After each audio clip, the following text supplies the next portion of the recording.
No vídeo de hoje traremos algumas curiosidades sobre a Copa São Paulo de Futebol Júnior, a popular Copinha, a maior competição de base do futebol mundial que tem início essa semana, tem suas particularidades, nomes bizarros, escolas participando de algumas edições, times estrangeiros, enfim, uma infinidade de curiosidades. Eu sou Ian Fernandes e antes da gente começar o vídeo de hoje, eu peço para você que está aí do outro lado da tela se inscrever no canal, aqui o Ianzão FC, deixar o like no vídeo, ativar o sininho para não perder os próximos vídeos, comentar e compartilhar com seus amigos e, claro, me seguir nas redes sociais que estão aqui embaixo na descrição do vídeo. E se você quiser me apoiar financeiramente, entre no apoia.se/Fernandes. Agora sim, antes de irmos ao ponto, roda a vinheta! Começamos com a primeira curiosidade do vídeo de hoje, sendo sobre as duas primeiras edições. A Copa São Paulo de Futebol Júnior ela começou em 1969 e no primeiro momento ela era apoiada em suas primeiras edições apenas pela Secretaria Municipal de Esportes da capital paulista, ou seja, ela não tinha ali a chancela da federação.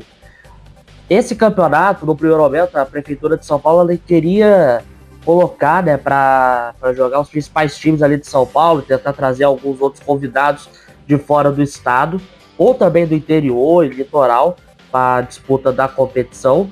E no primeiro momento eles queriam que esse campeonato fosse disputado com os elencos principais, os jogadores profissionais que todo mundo conhecia. Porém, né, a ideia era disputar esse campeonato fosse disputado nas férias, ou seja, no início do ano, lá em janeiro, fevereiro, por aí, e esses jogadores profissionais estavam de férias. E a solução encontrada foi fazer o campeonato com as categorias de base dessas equipes. Na primeira edição de 69, apenas Corinthians, Palmeiras, Nacional e o Juventus da Moca disputaram a Copinha, com o Timão sendo campeão ao vencer o Nassa na primeira decisão. Em 1970 foi a vez de Corinthians, Palmeiras, Juventus da Moca, e ao invés do Nacional, foi a vez do Santos entrar ali na disputa, sendo o primeiro time fora da capital paulista a disputar a Copinha. E adivinha o que aconteceu na final? O Corinthians venceu de novo. Dessa vez, venceu a equipe do Palmeiras por 4-2 na decisão.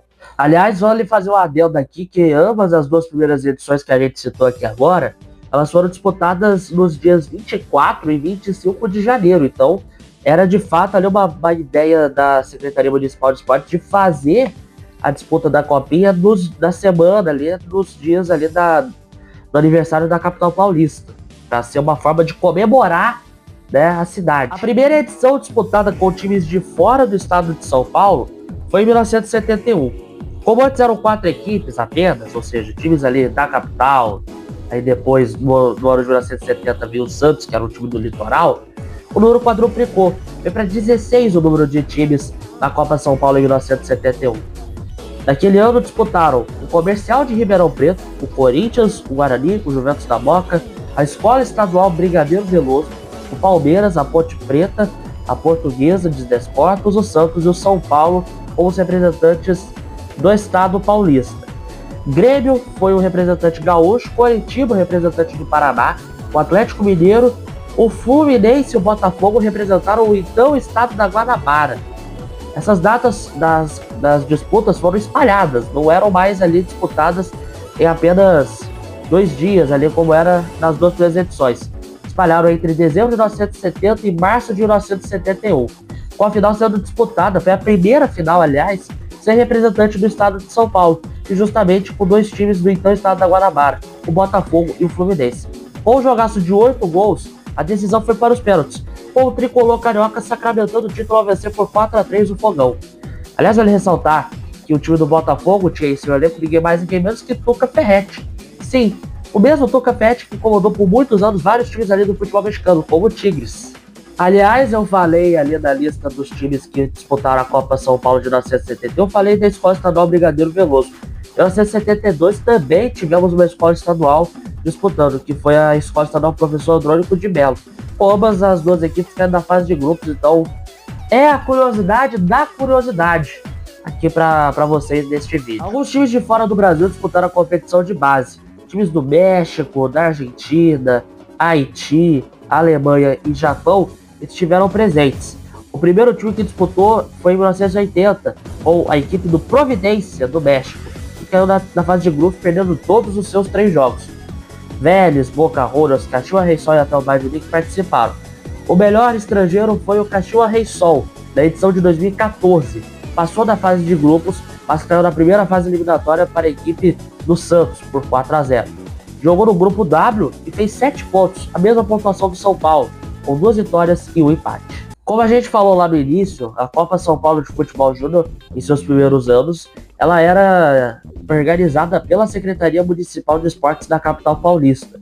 Isso aconteceu entre os anos de 1969, na primeira edição, e 1986. Para o ano de 1987, o então prefeito da capital, Jânio Quadros, não quis arcar com os custos da competição e desistiu de organizar a Copa São Paulo de Futebol Júnior. Além da falta de dinheiro na pasta, as trocas diversas de comando da secretaria foi um outro motivo para a competição não ocorrer. No ano seguinte, em 1988, a Federação Paulista de Futebol começou a arcar ali com os custos e organizar o torneio. Em alguns anos ali, claro, ainda com a parceria da Secretaria Municipal de Esportes, mas com a expansão e o crescimento para outras regiões ali do estado de São Paulo, né, chegando a ter várias disputas no interior, a Secretaria Municipal desistiu de arcar e quem ficou no comando da competição de 1988 em diante, a Federação Paulista de São Paulo, que trouxe muitas novidades para a competição. Nossa quinta curiosidade é sobre o gol mais rápido da história da Copinha. Este chegou a acontecer em 2003, quando o Fred Guedes, ídolo histórico do Fluminense, que teve passagens brilhantes por Cruzeiro, Atlético Mineiro, também pelo Lyon, enfim, ele estava no América Mineiro e marcou um golaço no meio de campo em duelo contra o Vila Nova de Goiás. Este gol saiu com apenas 3 segundos e 17 décimos de partida. O goleiro adversário estava bem adiantado, o atacante do Coelho o surpreendeu e o mandou de lá mesmo. Dá só uma olhada nesse lance. Não foi a primeira vez que Fred tentou o gol na saída de bola. Umas 3 vezes no Campeonato Mineiro de Junho. Mas no domingo em Indaiatuba, o chute foi certeiro. Saída de jogo contra o Vila Nova. Emerson rola a bola, Fred manda a bomba por cobertura. 3 segundos, 17 centésimos. O gol mais rápido da história do futebol mundial. A marca está 52 centésimos abaixo dos 3 segundos e 69 que o australiano Damian Morey cravou ao marcar este gol pelo Adelaide City no Campeonato Australiano de 95. O gol de Fred deixou bem para trás o mais rápido já marcado no Brasil, que foi de 4 segundos neste chute de Vital do Paysandu, até que outro consiga superar, são os 3 segundos e 17 centésimos. Fica famoso no mundo inteiro. Pô, tranquilão, só administrar a fama. Algumas finais alternativas já foram disputadas pela Copinha. A primeira aconteceu em 1985, quando o Juventus da Moca e o Guarani de Campinas disputaram a taça no Pacaembu. E o moleque travesso acabou vencendo com o gol de Paulo Roberto, que derrotou o Bugre e sagrou o time da Moca campeão. 3 anos depois, em 1988, foi a vez de Nacional e América de Rio Preto, com o Nassa levantando a taça com 2 gols do Mil e 1 de Marco Aurélio, terminando 3-0. Depois de anos ali com vários times gigantes em campo, e também alguns deles até passando vergonha, como por exemplo foi o caso do São Paulo em 2001, quando acabou perdendo a decisão para o Roma de Barueri nos pênaltis. Em 2003, o caso do Palmeiras, que tinha Wagner Love em seu elenco, que acabou perdendo também nos pênaltis, dessa vez para a equipe do Santo André. Em 2006, voltamos a ter uma final alternativa, com o América de Rio Preto de volta, e dessa vez deu bom pro diabo. A América de Rio Preto encarou a equipe do Comercial de Ribeirão Preto. Empate sem gols no tempo normal, jogo nos pênaltis. Wesley, André Zuba e Poli converteram para o rubro. Henrique fez o gol solitário do Comercialino, e teve Jonatas Mineiro, Thiago Tremonte e Bruno desperdiçando suas cobranças. Apenas Júlio César errou para a equipe do América. O Diabo foi campeão no Pacaembu. E a última final alternativa aconteceu em 2008, com as equipes do Figueirense e do Rio Branco de Americana. Melhor para o Figueira, que venceu o Brancão por 2-0, com gols de Marcelo e Marquinhos. A final aconteceu no estádio Nicolau Alaiol, estádio da equipe do Nacional de São Paulo.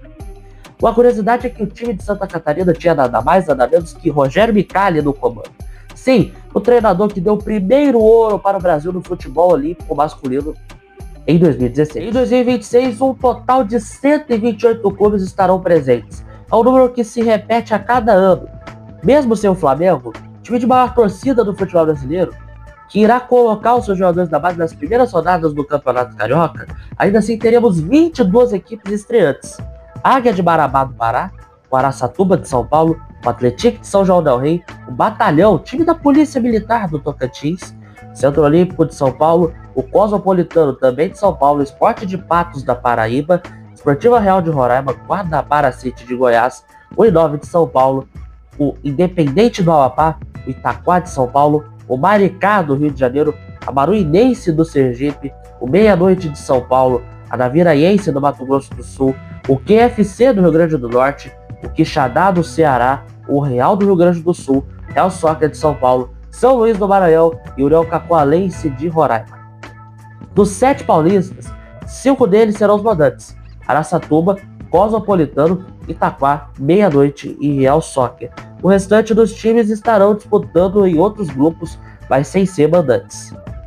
Aliás, vale ressaltar uma curiosidade sobre um dos estreantes, o time do Meia-Noite. O time virou SAF em 2024 e começou a disputar algumas competições da Federação Paulista no ano passado, em 2025. E essa copinha de 2026 será a primeira disputada pelo Meia-Noite. Vale ressaltar a localidade do estádio Galileu de Andrade Lopes, recém-reformulado para a copinha. Ele fica próximo, sabe de onde? Ele fica ao lado do cemitério municipal de Patrocínio Paulista, na região de Franca. E outra coisa, o nome do time Meia-Noite veio quando amigos estavam reunidos em um bar da cidade, quando que no meio do papo sugeriram o nome para o time. Esse nome Meia-Noite veio por causa do badalado sino da igreja. Ô campeão, eu tenho uma ideia aqui, diga. Eu quero formar um time de futebol entre nós, amigos aqui deste bar. Eu gostaria de saber o nome do time. Qual que vocês sugerem? Flamengo? Patrocínio? Corinthians de Patrocínio? Eu tenho um nome criativo aqui, professor. Qual é? É Meia-Noite. Por que Meia-Noite? Ah, porque tem uma igreja ali a próxima aqui onde a gente tá, e ele badala 12 vezes o sino no horário da meia-noite.